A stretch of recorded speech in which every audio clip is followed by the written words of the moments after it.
On September 18th, Farmville officers stormed into the home of 16-year-old Emma Niederbrock while investigating the disappearance of her friend, Melanie Wells.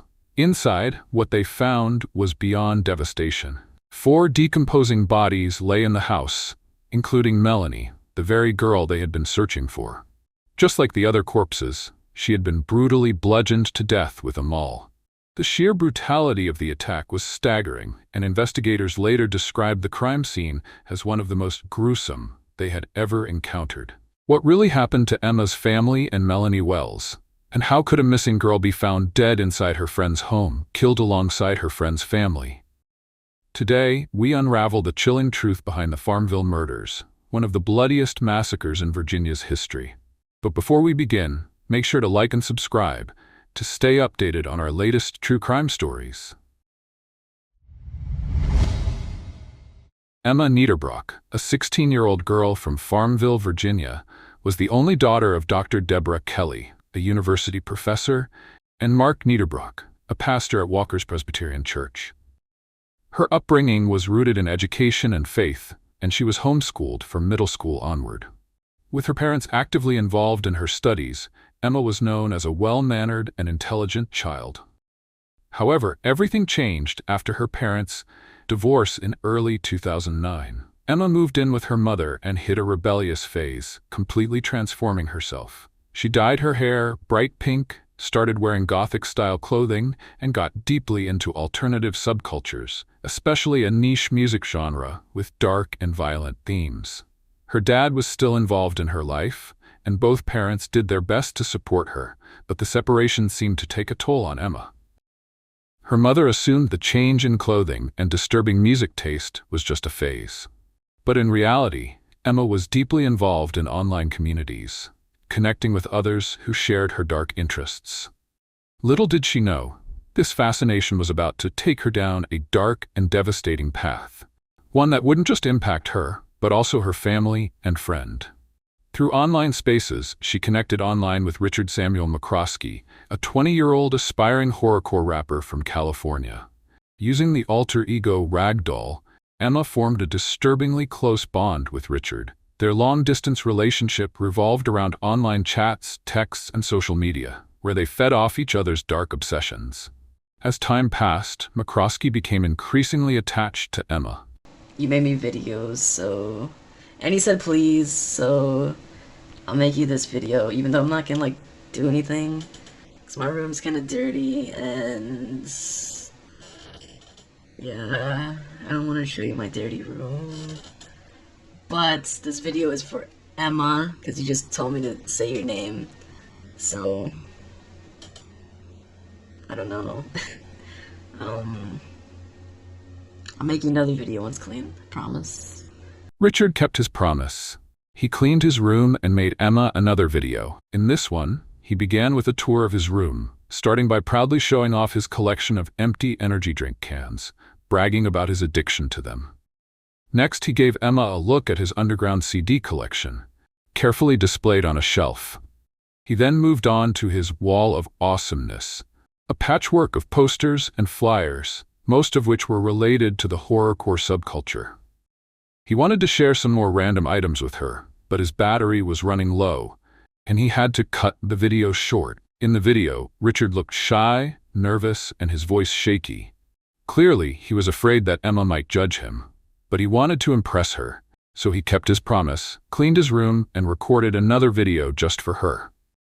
Unlike Emma, who was social, outgoing, and confident, Richard was shy, socially awkward, and plagued by low self-esteem. He was deeply insecure about his appearance and his status in the horrorcore community. Those who knew him in person described him as quiet and timid, which contradicted the aggressive, dark persona he projected online. Using the name Psycho Sam on MySpace, he shared disturbing lyrics, one of which read, "You're not the first. Just to let you know, I've killed many people, and I kill them real slow. It's the best feeling, watching their last breath, stabbing and stabbing till there's nothing left." This disconnect between his online persona and his real self may have led Richard to develop unrealistic expectations about his relationship with Emma. She had sent him flirty messages, but it was unclear whether she truly shared his feelings or simply saw him as a close online friend. Though to Richard, she was already his girlfriend, or at least, she would be once they finally met in person. Besides Richard, Emma also became close with Melanie Wells, an 18-year-old from West Virginia who shared her love for horrorcore music.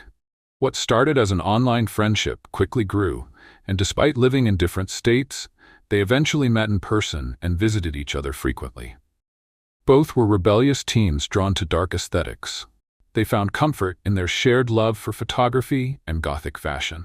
Melanie, who went by the online name Mr. Free Abortions, often posted eerie photos of herself in cemeteries and openly expressed her fascination with bloodlust, alcohol, and open graves. The two girls had attended several horrorcore festivals together, and on September 12, 2009, they set their sights on Strictly for the Wicked, an all-day horrorcore event.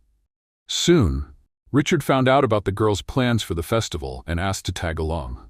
After months of online conversations, this event would finally be the moment he and Emma met in real life. On September 6th, Richard McCroskey left California and headed to Virginia for his long-awaited first meeting with Emma.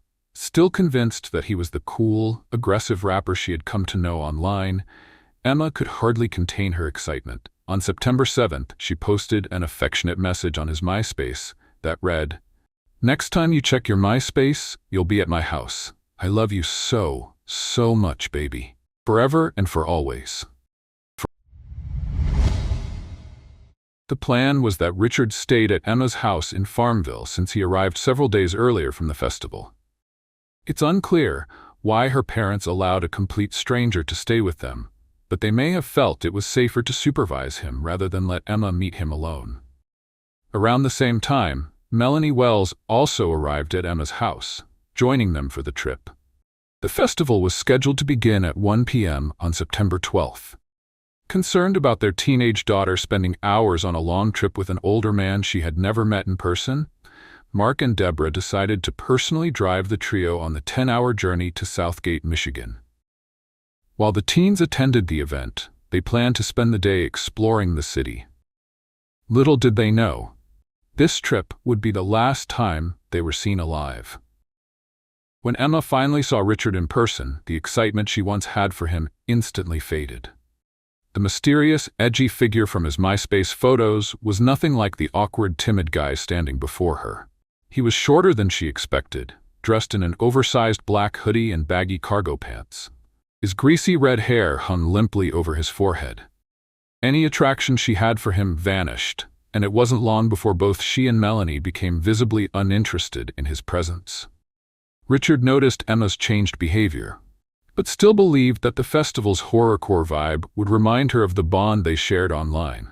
However, his hopes soon came crashing down when Emma paid him little to no attention at the festival, focusing instead on enjoying the concert with her friend and other people. The more Emma distanced herself, the more Richard's frustration and jealousy grew. Then, something inside him snapped when he saw her flirting with other guys. By the time the festival ended at 11 p.m. on September 12th, Richard was seething. His dream of finally being with Emma had completely fallen apart. As the group piled into the car for the long 600-mile drive back to Farmville, no one had any idea that this trip would set off a series of a horrifying chain of events, ending in bloodshed. This was Richard, filming his suicide video after taking the lives of 3 innocent people. His first victim was Dr. Deborah Kelly, whom he bludgeoned to death with a maul in her bedroom. The violence was swift, and Deborah, like the others, likely never saw it coming. She was asleep, unaware of the horror that was about to unfold in the very room she felt safe in. Next, he turned his attention to Emma's best friend, Melanie Wells, who had been staying at the house.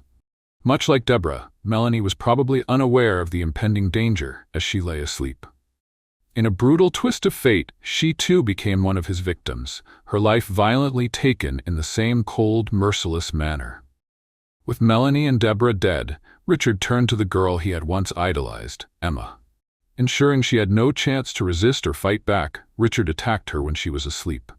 In this disturbing footage, Richard McCroskey expressed his deep regret, though his remorse seemed hollow.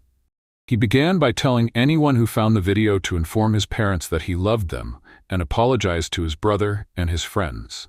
He claimed he was sorry for his actions, acknowledging that he was going to face the consequences for what he had done. He said, "I really don't know what I'm trying to say. I'm just breathtaken at what I've done, and I apologize. I know I'm going to pay for my consequences. I wish that I could have not done this, but I just lost my mind. I snapped, and I did what I did, and now I've got to pay for it. To everybody that is probably going to hate me for this, I'm sorry, and I had to do it. My mind just snapped. I couldn't control it anymore. That's it. To the big world, everybody in the world, I can't stand this place." The footage portrayed a man struggling to appear remorseful, but behind his words, a darker reality was evident. After satisfying his wounded ego with bloodshed, he remained in the house, living among the corpses as if nothing had happened. The first to notice something was wrong were Melanie's parents. Their daughter was last seen online on September 14th at 2:43 a.m. when she posted about the concert on MySpace, but she never returned home, as expected. It was highly unusual for Melanie to go silent, with no contact from her friends or family after that post. Her parents grew increasingly worried as their calls and messages went unanswered. Then on September 16th, the day she was supposed to come home, her father, Thomas Wells, drove to Emma's house. But when he knocked on the door, no one answered. Left with no other option, he waited outside. After waiting over 7 hours in his car with no sign of Melanie, her father left, gripped by the gut-wrenching feeling that something was off. Meanwhile, Melanie's mother was in a panic. She called everyone who might have seen her daughter, but no one answered. Desperate, she reached out to Andres Schrimm, better known as Seek Tannic in the Horrorcore community, who had organized the festival. Back in 2009, the horrorcore scene was a tight-knit world where most people knew each other. Andres confirmed that he had seen Melanie, Emma, and Richard at the festival, and that they had left with Emma's parents. Frantically, she called Emma's house again. This time, Richard picked up. His responses were vague, dodging direct questions about Melanie's whereabouts. After the conversation, she knew something was terribly wrong. She could feel it. Richard was lying. By the morning of September 17th, with still no word from Melanie, her mother reached her breaking point. She called the Farmville police and begged them to check on her daughter at Emma's house, where she lived with her mother. At 3:20 p.m., when officers arrived, Richard answered the door. Calm and confident, he told them Emma, Melanie, and Emma's mother were out at the movies. He even claimed to be Emma's boyfriend. Convinced by his composure, the officers left without searching the house, unaware of the horror hidden inside. In the meantime, Melanie's mother called Emma's father, Mark Niederbrock. He reassured her that he would check on Melanie and get back to her. Sadly, he never made it out alive. By 5 p.m., Melanie's mother still hadn't heard from the police or Emma's father. The silence was unbearable. Desperate for answers, she called the police again on the morning of September 18th, this time pleading with them to return to Emma's house. When officers arrived, the front door was unlocked. Richard, who had confidently spoken to them the day before, was nowhere in sight. But the moment they stepped inside, they were hit with an overwhelming stench of death. It was shocking that they had missed it during their first visit. Moving deeper into the house, the officers were met with a scene straight out of a nightmare. In what appeared to be Emma's bedroom, 3 lifeless bodies lay in pools of dried blood, their remains rotting in the heavy air. In what appeared to be Emma's bedroom, 3 lifeless bodies lay in pools of dried blood, their remains rotting in the heavy air. The horror before them was undeniable. This was no missing persons case. This was a massacre. The police quickly secured a search warrant. As they searched the house, they discovered a 4th body upstairs, later identified as Emma's mother, Deborah Kelly. The 3 victims found downstairs were confirmed to be Mark Niederbrock, Emma Niederbrock, and Melanie Wells. The brutality of the murders left investigators shaken. All 4 victims had been bludgeoned to death in the most vicious, merciless manner. With enough evidence in plain sight, the police quickly connected the dots. A look at Emma and Melanie's social media revealed that one person from the trip was missing. the same man that had spoken to the police during the welfare check. There was no doubt now that Richard McCroskey was their prime suspect. The hunt for Richard didn't last long. On September 19th, police found him asleep at Richmond International Airport and arrested him on the spot.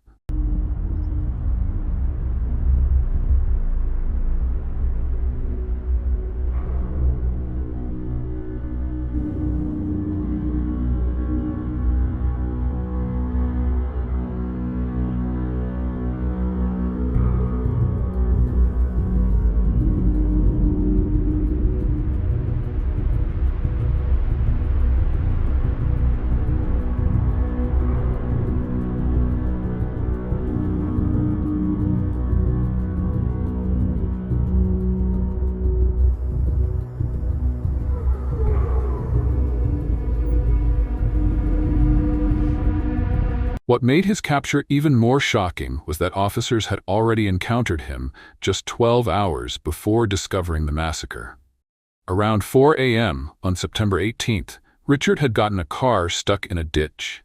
When officers stopped to check, he was ticketed for driving without a license. He casually explained that the car belonged to his girlfriend's father. At the time, no one had any reason to suspect that the young man standing before them had just fled a house filled with the bodies of his victims. After being arrested, Richard confessed his crime and revealed his motive behind the murders. The reason was plain and simple. He was enraged by being rejected and influenced by alcohol and drugs. However, to gain a deeper insight into the mind behind the murders, the police delved into Richard McCroskey's past and psyche. Richard McCroskey, born on December 26, 1988 in California, had a rough start in life. He was constantly bullied because of his weight, short frame, and red hair. His unconventional clothing style and taste in horrorcore music set him apart, making him an easy target for bullies. His home life was equally troubled. He grew up in an unstable family with a distant father and a mother who struggled with depression. His parents' marriage had been strained for years, filled with tension and conflict. In the summer of 2009, Richard's parents separated, and his mother moved out of the family home. His parents' breakup only deepened his feelings of rejection and abandonment, which had been building for a long time as he felt both isolated and misunderstood at home and school. By the time he was 20, his life had already been shaped by years of struggle, and his fascination with dark music evolved into a dangerous obsession. Horrorcore, a music genre centered around explicit lyrics and dark themes such as violence, murder, psychological horror, gangster violence, and true crime. It likely became his escape, a safe place where he could channel all the rage, resentment, and inner turmoil from everything he had been through. In addition to his disturbing taste in music, Richard's interests and hobbies were equally shocking and explicit. Under the aliases of Lil Demon Dog and Psycho Sam, he posted graphic horror content online and spoke about killing people in gruesome, explicit detail. His room was decorated with posters and artwork that reflected his obsession with the notorious 1970s serial killer, David Richard Berkowitz, also known as the Son of Sam, who claimed that a demon controlled his actions. After dropping out of high school, Richard immersed himself in the world of horrorcore rap. He spent hours alone in his room, playing violent video games and blasting heavy metal and horrorcore music. During this time, he also wrote violent and eerie lyrics that reflected the troubling thoughts consuming his mind. And it didn't take long for Richard to act on these twisted fantasies. He murdered in the exact way his lyrics described. During his confession, Richard revealed that Emma, the girl who rejected him, was his primary target. The others, he said, were simply in the wrong place at the wrong time. Fueled not only by rage but also by alcohol and marijuana, Richard grabbed a ball-peen hammer and began with Melanie, who was asleep on the couch. He then went upstairs and bludgeoned Emma's mother to death before returning downstairs to kill Emma in her bedroom. All three women were murdered in their sleep on September 15th. 2 days later, on September 17th, Emma's father, Mark Niederbrock, arrived at the house to check on his daughter and Melanie. Richard, waiting for him, attacked Mark with a wood-splitting maul and beat him to death, just as he had with the others. For days, Richard lived in the house, surrounded by the decomposing bodies of his victims. He eventually dragged Mark and Melanie's bodies into Emma's bedroom, trying to contain the horror in one place. At that point, Richard picked up a camera and recorded a chilling video, contemplating suicide. But instead of ending his life, he stole Mark's car and attempted to flee back to California. Richard McCroskey's trial attracted significant media attention due to the brutal nature of his crimes. The prosecution built a compelling case, emphasizing Richard's confession, the chilling video footage he recorded, and the mountain of evidence that linked him to the murders. They focused on how his rage over Emma rejecting him led him to kill her, her mother Deborah, her father Mark, and her best friend Melanie. The prosecution also highlighted Richard's violent lyrics and obsession with death and violence in his music, which painted a clear picture of his dangerous mindset. On the other hand, the defense argued that Richard's troubled upbringing, years of bullying, and mental health struggles played a significant role in his actions. They suggested that his mental state, worsened by alcohol and drug use, made him unable to fully control his behavior.